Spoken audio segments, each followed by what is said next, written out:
नमस्कार साथियों, किसान एकेडमी में आप सबका स्वागत है। और साथियों, ज्योग्राफी में जो हम लोग कॉन्टिनेंट का अध्ययन कर रहे थे उसमें एक आज नया कॉन्टिनेंट स्टार्ट करेंगे और जिसका नाम है यूरोप। तो सबसे पहले हम, जैसे कि आप जानते हैं कि हमें एक कोस्टल रीजन की जो भी कंट्रीज़ हैं उनके बारे में जानना होगा, यानी कि जो सागर या महासागर खाड़ी से लगे हुए यूरोप की कंट्री हैं उनको पहले देख लेते हैं और इसके बाद कुछ जलीय खंडों को हम लोग देखेंगे। और जलीय खंडों को देखने के बाद, स्थल खंडों को देखने के बाद तुरंत कनेक्ट कर देंगे, पहली टॉपिक हमारी शुरू हो जाएगी, जल संधि। तो देर न करते हुए चलिए हम लोग तेज़ी से स्टार्ट करते हैं। तो देखिए, पहले ये लिस्ट बना लीजिए, ये पूरी लिस्ट है। Iceland, Norway, Sweden, Finland, Estonia, Latvia, Lithuania, Poland, Germany, Denmark, Netherland, Belgium, France, UK, Ireland, Spain, पुर्तगाल, Italy, Slovenia, Croatia, Bosnia, Montenegro, Albania, Greece, Istanbul, Bulgaria, Romania, Ukraine, Russia. ये आपकी कंट्रीज़ हो गई। अब इधर देखिए, ये अभी लिस्ट आप बाद में बनाइएगा, पहले इसको देख लीजिए। एक एक को पहले हम मार्क कराते हैं और जैसे मैं बोल रहा हूँ वैसे ही मेरे साथ पीछे पीछे चलिए। एटलस खोलिए और देखिए। सबसे पहले यहाँ पर आप देखेंगे एक देश है जिसका नाम है आइसलैंड। Number 1 Iceland. आइसलैंड से आगे बढ़ेंगे तो यहाँ नॉर्वे मिल जाएगा और ये होगा स्वीडन। ओके, स्वीडन से आगे बढ़ेंगे तो आप पहुँच जाएंगे कहाँ पर, फिनलैंड में। और फिनलैंड में, ये फिनलैंड की खाड़ी को क्रॉस करके नीचे आएंगे तो आपको मिल जाएगा इस्टोनिया। इस्टोनिया के बाद आएंगे तो आपको मिलेगा लाटविया, और लाटविया से आएंगे तो लिथुआनिया, लिथुआनिया से पोलैंड पहुँच जाएंगे। ये कंट्रीज यहाँ पे क्रमशः होंगी। पोलैंड से आगे बढ़ेंगे तो इधर जर्मनी मिलेगा और जर्मनी के नॉर्थ में देखेंगे तो डेनमार्क मिल जाएगा। डेनमार्क, जर्मनी होते हुए आगे बढ़ेंगे तो नीदरलैंड, नीदरलैंड से बेल्जियम और बेल्जियम से आप फ्रांस पहुँच जाएंगे। ये फ्रांस होगा। फ्रांस से अगर नॉर्थ में देखेंगे तो यहाँ पर यूके है, यूनाइटेड किंगडम, और यूनाइटेड किंगडम के पश्चिम में देखेंगे तो आयरलैंड है। ओके, आयरलैंड से होते हुए फ्रांस फिर आ जाइए। फ्रांस से आगे बढ़ेंगे तो ये स्पेन मिलेगा और स्पेन से लगा हुआ एक कंट्री है जिसका नाम है पोर्तुगल। पोर्तुगल से होते हुए फिर से आगे बढ़ेंगे तो यहाँ पर ये सब स्पेन का हिस्सा पुनः मिलेगा और पुनः स्पेन से होते हुए फ्रांस का हिस्सा मिलेगा और फ्रांस से आगे पहुँचेंगे तो इटली पहुँच जाएंगे। ओके, ये इटली हो जाएगा। सबको मार्क करते चलिएगा। इटली से आगे आप बढ़ेंगे ऐसे पूरा एड्रियाटिक सागर से होते हुए यहाँ आइए तो यहाँ पर आपको मिलेगा स्लोवेनिया, छोटा सा हिस्सा लगा हुआ है स्लोवेनिया। स्लोवेनिया के बाद क्रोएशिया लगा होगा, है ना, ये क्रोएशिया है। क्रोएशिया के बाद नीचे आएंगे तो बोस्निया मिलेगा, बोस्निया हर्जेगोविना लिखा होगा। बोस्निया के नीचे आएंगे तो मॉन्टेनीग्रो होगा। मॉन्टेनीग्रो से आगे बढ़ेंगे तो अल्बानिया होगा। अल्बानिया से आगे बढ़ेंगे तो ग्रीस पहुंच जाएंगे। ये ग्रीस है कंट्री, ठीक है। ग्रीस से आप आगे बढ़ेंगे ऐसे होते हुए तो यहाँ पर पहुँचेंगे तो इस्तांबुल मिल जाएगा। आपको क्या मिलेगा, इस्तांबुल। और इस्तांबुल से आगे बढ़ेंगे तो बुल्गारिया, और बुल्गारिया से रोमानिया, रोमानिया से यूक्रेन, और यूक्रेन से फिर रसिया। ये इतनी कंट्रीज़ हैं, इनको आप बार बार क्या करेंगे, प्रैक्टिस कर लेंगे, ठीक है ना। इनको प्रैक्टिस करेंगे। पुनः देख लीजिए एक बार। आइसलैंड, नॉर्वे, स्वीडन, फिनलैंड, ठीक है, Estonia, Latvia, Lithuania, Poland, Germany, Denmark, Germany, Netherlands, Belgium, France, UK, Ireland, France, Spain, पुर्तगाल, Italy, Slovenia, Croatia, Bosnia Herzegovina, Montenegro, Albania, Greece, Istanbul, Bulgaria, Romania, Ukraine, Russia. Okay, ये country हो गई। अब इस country में हमें क्या बेसिक बातें समझनी है उसको देखिए। दोस्तों, हम लोग जब भी पढ़ते हैं कोई महाद्वीप तो हम पहले रेखाओं का अध्ययन करते हैं, और हमने नॉर्थ अमेरिका में आर्कटिक जो सर्किल थी उसको समझा था। तो यहाँ पर भी हम आर्कटिक सर्किल को देखेंगे। इस तरह से एक आर्कटिक सर्किल गुजरी है। ओके, तो हमें देखना है कि आर्कटिक वृत्त कहाँ कहाँ से गुजरता है। आर्कटिक सर्किल, तो आर्कटिक सर्किल सबसे पहले आपका ये मिल जाएगा नॉर्वे,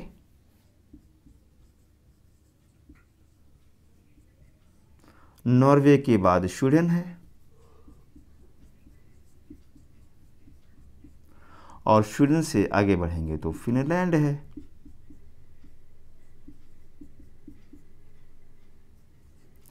और एक और कंट्री आपको रशिया मिल जाएगी।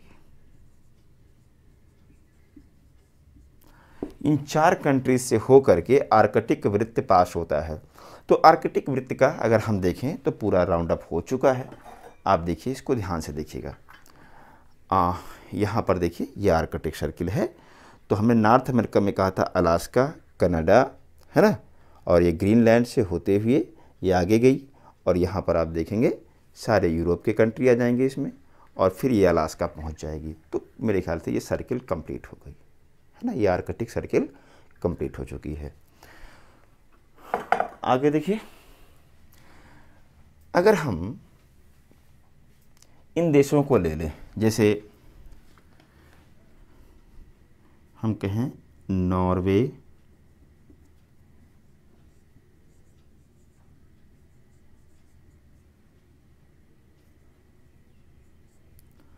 स्वीडन,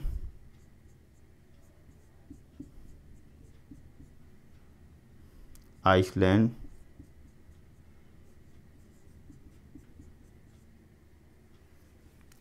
डेनमार्क,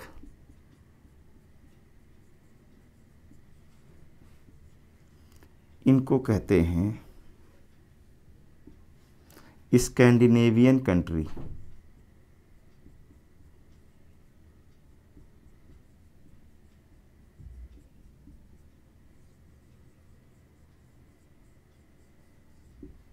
स्कैंडिनेवियन कंट्री कहा जाता है। अगर हम इसमें फिनलैंड को भी प्लस कर दें,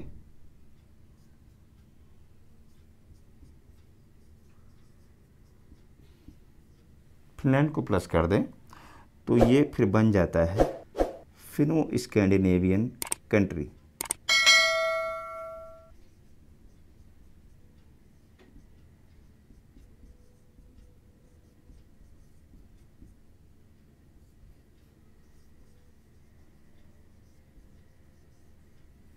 फिनो स्कैंडिनेवियन कंट्री कहते हैं अगर फिनलैंड को शामिल कर लेते हैं। ध्यान रखना, यही जो है देश, इन्हीं को हम नॉर्डिक कंट्री भी कहते हैं। नॉर्डिक देश, है ना, प्रजाति को लेकर के है, तो नॉर्डिक देश इनको कहा जाता है। ओके, इतनी चीज़ें आप जानते रहिएगा। एक रेखा और आपको देखना है। हाँ, यहाँ पर एक चीज़ ध्यान दीजिएगा, गलतियाँ कहाँ होती हैं। आइसलैंड आर्कटिक सर्किल के साउथ में है। देखने में लगता है कि ऊपर है, लेकिन आप ध्यान रखिएगा, गलती नहीं होनी चाहिए। एक रेखा और आपको देखना है, लाइन। यहाँ पर देखिए, ये आती है ग्रीनविच मीन टाइम, है ना, ग्रीनविच मीन टाइम। ये रेखा आप देखेंगे यूके, फ्रांस और स्पेन, 3 देशों से होकर के गुजरती है। तो हम इसको यहाँ पर कर लेते हैं।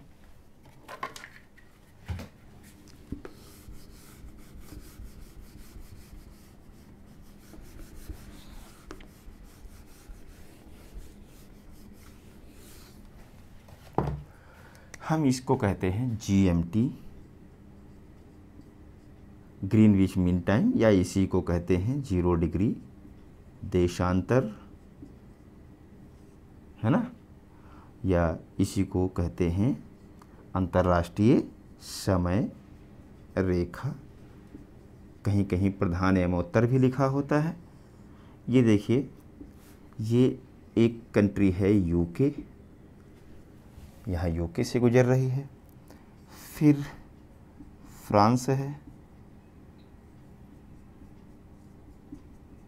और फिर यहाँ स्पेन है। इतने देशों से होकर के GMT पास होती है। और अफ्रीका में हमने बताया ही था, अल्जीरिया, माली, बर्किना फासो, घाना और टोगो को स्पर्श करती है। और अब जानते हैं कि इसका और कर्क रेखा का जो कटान बिंदु है, कट पॉइंट है, वो अल्जीरिया में है। और 0 डिग्री जो अक्षांश रेखा है वो और 0 डिग्री देशांतर रेखा गिनी की खाड़ी में एक दूसरे को काटती है। ये हमने बता दिया था आपको अफ्रीका में। इसके बाद आप देखेंगे कुछ और बेसिक बातें बताते हैं आपको। जैसे ये जो डेनमार्क है ना दोस्तों, देखिए डेनमार्क है ना, ये तीन ओर से जल से घिरा हुआ हिस्सा है। तो जो ये हिस्सा है इसको कहते हैं जटलैंड पेनिनसुला। क्या कहते हैं? जटलैंड पेनिनसुला,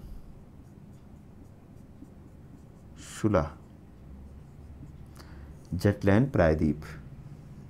और जटलैंड प्रायद्वीप से पर संबंधित अगर कोई देश आपको जानना है तो वो आप लिख दीजिएगा डेनमार्क।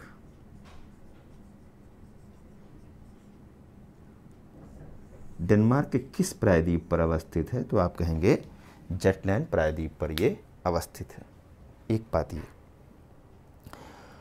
अगर हम इस्टोनिया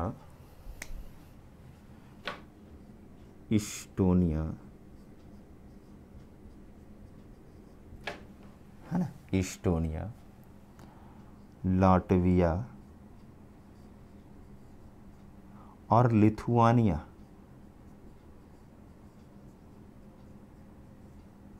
ये तीन देशों की बात करें तो इधर देखिए एक सागर है, बाल्टिक सागर, बाल्टिक सी है, और इस कारण से इनको कहते हैं बाल्टिक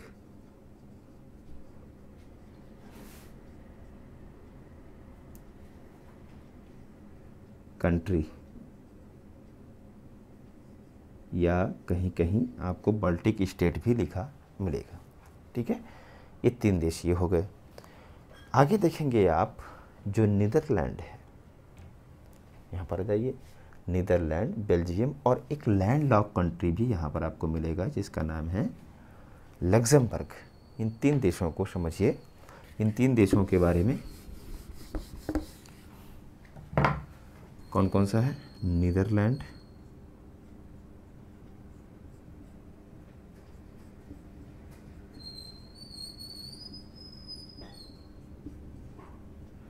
और एक है बेल्जियम, और एक है लक्समबर्ग।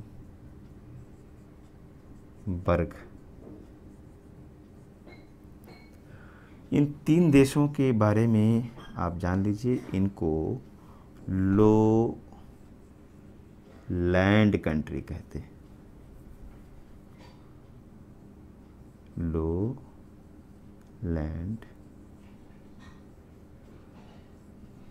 कंट्री कहते हैं, क्योंकि इनकी थोड़ा सा ऊंचाई जो है, ऊंचाई जो है समुद्र तल से कम है, इसलिए इनको लोलैंड कंट्री कहते हैं, लोलैंड। साथ ही अगर देखा जाए तो ये इकोनॉमिक दृष्टि से इनका एक संगठन है, एक ग्रुप है, उस ग्रुप का नाम है बेनेलक्स। बेनेलक्स ऐसा क्यों है? बेनेलक्स में अगर आप ढूंढिए तो BE बेल्जियम हो गया, NE नीदरलैंड, LX लक्समबर्ग। ये तीनों लोग आपस में मिलकर के व्यापार करते हैं, फ्री ट्रेड करते हैं, इसीलिए इनको समूह में बेनेलक्स कंट्री कहते हैं। और ध्यान दीजिएगा दोस्तों, यहाँ पर बार बार क्वेश्चन पूछा जाता है, जो लक्समबर्ग है स्पेशली, ये क्या है? लैंड लॉक कंट्री है। दो कंट्री जो हैं वो तटीय हैं, हाँ। ये जितने भी देश आपने देखा है ये सब क्या हैं? ये सब के सब कोस्टल हैं।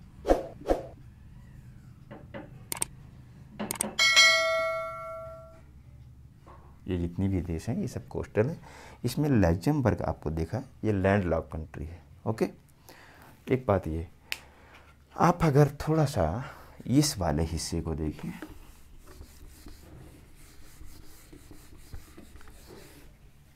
यहाँ पर देखिएगा दोस्तों, ये भी तीन ओर से जल से घिरा हुआ हिस्सा है, बाहर निकला हुआ है, तो एक पेनिनसुला है, यानी प्रायद्वीप है। तीन ओर से जल से घिरा हो तो उसको प्रायद्वीप कहते हैं। और ये प्रायद्वीप का नाम है आइबेरियन प्रायद्वीप। क्या नाम है? आइबेरियन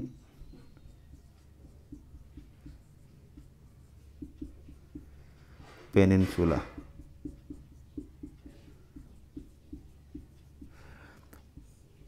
ठीक है, पूछेगा आपसे कि आइबेरियन पेनिनसुला कहाँ है, तो आप कहेंगे यूरोप में है। और इस पर दो कंट्री आप ध्यान रखिएगा, एक तो आपका स्पेन ही है और एक है पोर्तुगल।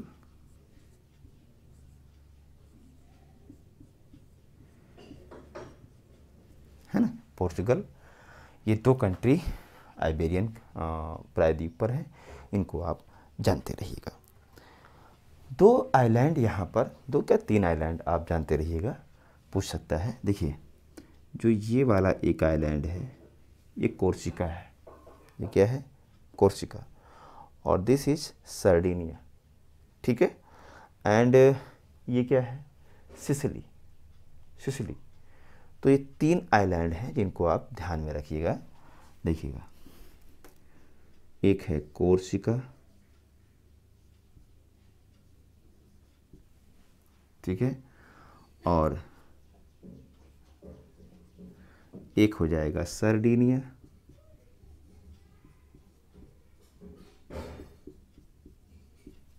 और एक है सिसिली।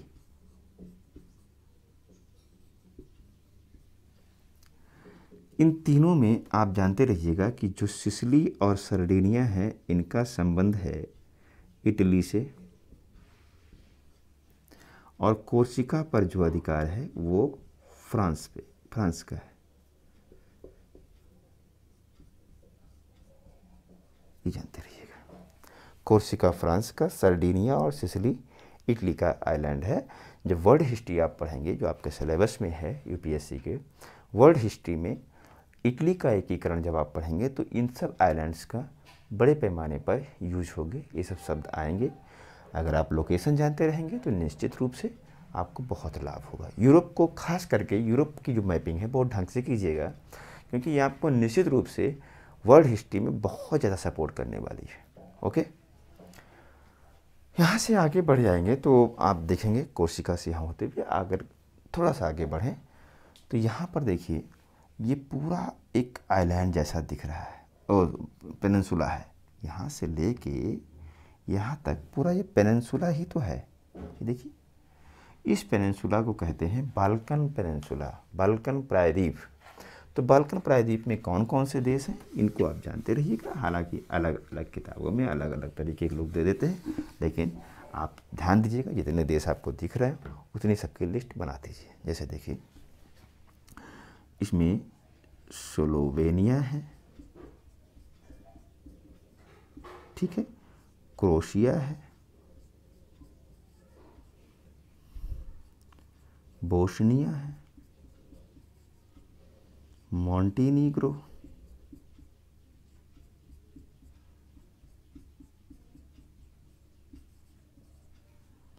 अल्बानिया हो जाएगा,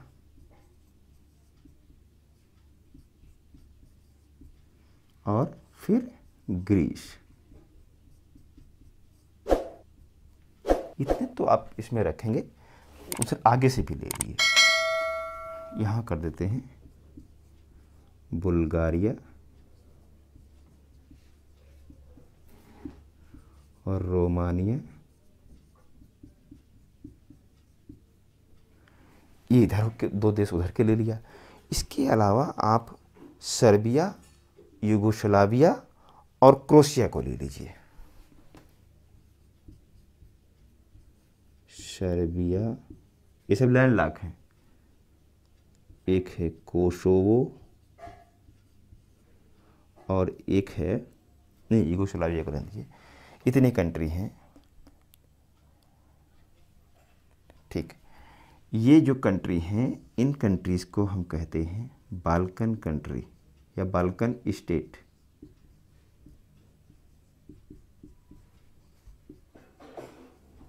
बाल्कन स्टेट कहते हैं, ठीक है, इससे लगे हुए हैं। एक इम्पॉर्टेंट चीज़ आपको और समझा दें दोस्तों, यहाँ पर देखिएगा, ये हिस्सा, ये हिस्सा, ये वास्तव में इस्तांबुल है। इस्तांबुल कोई कंट्री नहीं है। एशियाई देश जो ये तुर्की है ना, ये क्या है? टर्की। ये कौन सा है? टर्की। तो इस टर्की का ही ये यूरोपियन हिस्सा है, इतना हिस्सा, चूँकि टर्की तो एशियाई कंट्री है, लेकिन ये हिस्सा जो इतना है ये टर्की का ही है जो यूरोप में है। यानी कि इस्तांबुल क्या है, तो आप देखिएगा इस्तांबुल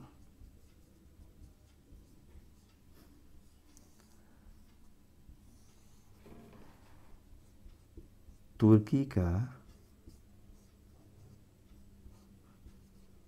यूरोपीय भाग है ना। इसी को यूरोप का मरीज कहा जाता था। अब देखिए वर्ल्ड हिस्ट्री कैसे परिवर्तित होती है। इसी पर अधिकार जैसे ही अरबों का हुआ, ये रास्ता यूरोपियंस का ब्लॉक हो गया एशिया से, और जब ब्लॉक हो गया तब फिर नए नए जलमार्गों की खोज शुरू हुई। यहाँ के लोग बौद्धिक थे, भाग करके इटली में गए, एथेंस में गए, और पुनर्जागरण की कहानी शुरू हुई। और आज देखिए दुनिया कहाँ बदल गई। तो कैसे प्रभावित करता है भूगोल इतिहास को, ये ध्यान रखिएगा। तो यहाँ से होते हुए फिर आगे बढ़ेंगे। तो ये वाला जो हिस्सा देखेंगे ये क्रीमिया है। ये कौन सा देश है, कौन सा हिस्सा है, तो आप कहेंगे क्रीमिया है।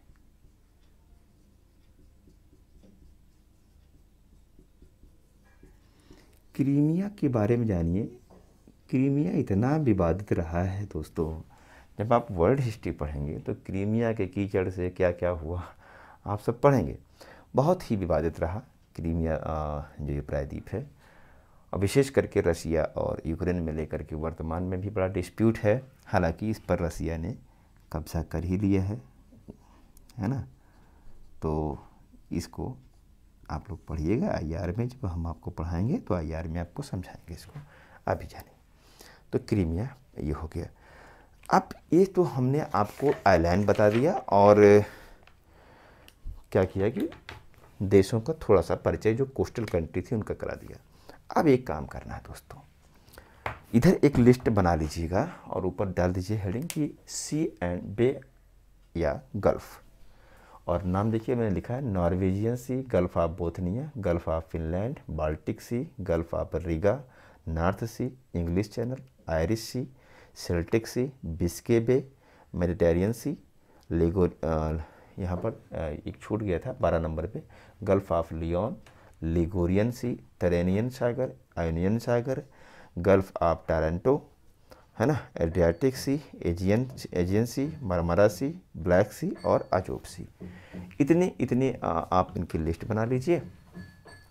और लिस्ट बनाने के बाद आप क्या करेंगे, इनको मार्क करना है। तो हम आपको दिखा देते हैं कौन सा लोकेशन कहाँ पर है, और इसके बाद हम लोग जल संधि पढ़ेंगे। तो देखिए ये आइसलैंड है। इस आइसलैंड से आप बढ़िए नॉर्वे की ओर। कहाँ बढ़ेंगे, नॉर्वे की ओर। तो ये जो हिस्सा है, ये जो सागर है, ये नॉर्वेजियन सागर है। आप पहुंच गए कहाँ पर, नॉर्वे स्वीडन। और नॉर्वे स्वीडन से जब फिनलैंड की ओर बढ़ेंगे, ये हिस्सा फिनलैंड है। तो ये हिस्सा आप देखेंगे, ये जो खाड़ी है, इतनी खाड़ी जो है, इसी को कहते हैं बोथनिया गल्फ ऑफ बोथनिया की खाड़ी है। ओके, बोथनिया की खाड़ी से नीचे आएंगे तो ये देखेंगे, यहाँ पर देखिए ये ऊपर फिनलैंड है और नीचे इस्टोनिया है। तो इनके बीच में पतली सी खाड़ी है जिसको कहते हैं फिनलैंड की खाड़ी। ये कौन सा है, फिनलैंड की खाड़ी। और इधर आप देखेंगे पूरा ये सागर है जिसका नाम है बाल्टिक सागर। ओके, और बाल्टिक सागर से जो आपका ये कंट्री है लाटविया से लगा हुआ, देखिए छोटी सी खाड़ी आपको दिख रही होगी, इसका नाम है रिगा की खाड़ी, और ये बाल्टिक सागर है। ओके, बाल्टिक सागर से आप आगे बढ़ेंगे तो यहाँ पर आएंगे, ये जो आपका सागर दिख रहा है ये नॉर्थ सी है, उत्तरी सागर। ओके, ये उत्तरी सागर है, इसको आप जानते रहिएगा, ठीक है। उत्तरी सागर के बाद आप आगे बढ़ेंगे तो यहाँ पर देखिए ये हिस्सा जो है ये इंग्लिश चैनल है। ये कौन सा चैनल है, इंग्लिश चैनल है। आगे डोवर जल संधि इन दोनों को लिंक कर देगी, तो ये इंग्लिश चैनल है। इंग्लिश चैनल से आगे बढ़ेंगे, यहाँ पर आइए, ये यूके और आयरलैंड के ऊपर देखिए बीच में यहाँ एक सागर है जिसका नाम है आयरिश सागर। ओके, आयरिश सागर से आप इधर बाहर निकल जाइए, हो सकता है आपका एटलस में ना हो, यही यूके और आयरलैंड से बाहर निकलिए, यहाँ पर एक सागर होगा जिसका नाम है सेल्टिक सागर। ये कौन सा सागर है, तो सेल्टिक सागर है। एटलस में नहीं होगा तो आप लिख लीजिएगा। यहाँ पर आइए, ये देखिए हिस्सा, ये हिस्सा बिस्के की खाड़ी है, गल्फ ऑफ बिस्के या sorry bay of Biscay, bay of Biscay, ये बिस्के की खाड़ी है, ठीक है ना। बिस्के खाड़ी में फ्रांस स्पेन संबंधित है इनसे। इधर तो अब अटलांटिक महासागर है, ये सब इधर से होते हुए आगे बढ़िए, यहाँ पर आइए, देखिए ये क्या है, मेडिटेरियन सी है, भूमध्य सागर है, ये भूमध्य सागर हो गया। यहाँ पर आप देखेंगे एक छोटी सी खाड़ी आपको मिलेगी जिसका नाम है गल्फ ऑफ लियोन, लियोन की खाड़ी, है ना, लियोन की खाड़ी। लियोन की खाड़ी से यहाँ पर जाइए, ये देखिए एक सागर है जिसका नाम है लिगुरियन सी, लिगुरियन सागर। लिगुरियन सागर से नीचे आएंगे तो यहाँ पर देखेंगे ये सागर एक मिलेगा आपको जिसका नाम है थरेनियन सागर, थरेनियन सागर। थरेनियन सागर से नीचे आएंगे तो यहाँ पर आप देखेंगे एक सागर मिलेगा आपको आयोनियन सागर। कौन सा मिलेगा, आयोनियन सागर। और ये देखिए अंदर की ओर इसको कहते हैं एड्रियाटिक सागर, एड्रियाटिक सागर। यहीं पे गल्फ ऑफ वेनिस, तो ये एड्रियाटिक सागर है। और नीचे फिर यहाँ पर आएंगे तो आपको क्या मिल जाएगा, एजियन सी, एजियन सी, एजियन सागर है, ठीक है। एजियन सागर से होते हुए आप आगे बढ़ेंगे, छोटा सा एक सागर मिलेगा जिसका नाम है मरमरा सी, मरमरा सागर। मरमरा सागर से आगे बढ़ेंगे तो ये पूरा देखिए काला सागर है। ये कौन सा सागर है, तो ये काला सागर है, ब्लैक सी। और यहाँ पर देखिए छोटा सा एक सी है जिसका नाम है अजोब सी। क्या है, अजोब सी। तो इतने आपके जो वाटर बॉडी हैं, इन वाटर बॉडीज़ को आप बार बार प्रैक्टिस करिए, जितना जैसे बोले हैं यहाँ से स्टार्ट करिए, फिर उसको स्टार्ट करिए और पूरा रिवाइज करके फिट करिए। फिर यूरोप लगता है केवल कठिन है, यूरोप सबसे आसान है और बहुत ही इंटरेस्टिंग है, बड़ा ही मज़ेदार है। और आप सीखिए, सोचिए, अगर आपको घूमने का मौका नहीं भी मिलता है वर्ल्ड लाइफ में आपके, तो आप बहुत कुछ जान जाएंगे दुनिया के बारे में। चलिए एक बार हमारे साथ रिवाइज करके फिर मिलेंगे अगली क्लास में जल संधि में। वहाँ से स्टार्ट करिए, Iceland, Norway, Sweden, Finland, Latvia, Estonia, Latvia, Lithuania, Poland, Germany, Denmark, Germany, Netherlands, Belgium, France, UK, Ireland. फिर आ जाइए नीचे यूके से होते हुए यूके, फ्रांस, स्पेन, पुर्तगाल, फिर स्पेन का हिस्सा मिलेगा, पूरा चक्कर लगाना है, स्पेन, फ्रांस, इटली, पूरा चक्कर लगा लीजिए, इटली, स्लोवेनिया, क्रोशिया, ठीक है ना, Bosnia Herzegovina, Montenegro, Albania, Greece. फिर आगे बढ़ेंगे तो इस्तांबुल, बुल्गारिया, रोमानिया, यूक्रेन, रसिया, ठीक है। ये आपके कंट्रीज़ हो गए, कोस्टल कंट्री। अगर वाटर बॉडी को देखना हो तो फिर इसे स्टार्ट करिए, नॉर्वेजियन सी, बोथनिया की खाड़ी, फिनलैंड की खाड़ी, बाल्टिक सागर, रिगा की खाड़ी, नॉर्थ सी, उत्तरी सागर, इंग्लिश चैनल, और ऊपर आयरिश सागर, सेल्टिक सागर, बिस्के की खाड़ी, इधर अटलांटिक महासागर। फिर नीचे से होते हुए आ जाइए तो मेडिटेरियन सी, भूमध्य सागर, ऊपर लियोन्स की खाड़ी, लिगुरियन सागर, थरेनियन सागर, आयोनियन सागर, फिर एड्रियाटिक सागर, एजियन सागर, मरमरा सागर, काला सागर, अजोब सागर। ऐसे आप प्रैक्टिस करेंगे बार बार। और फिर मिलते हैं अगली क्लास में जय संधि लेकर के। Thank you.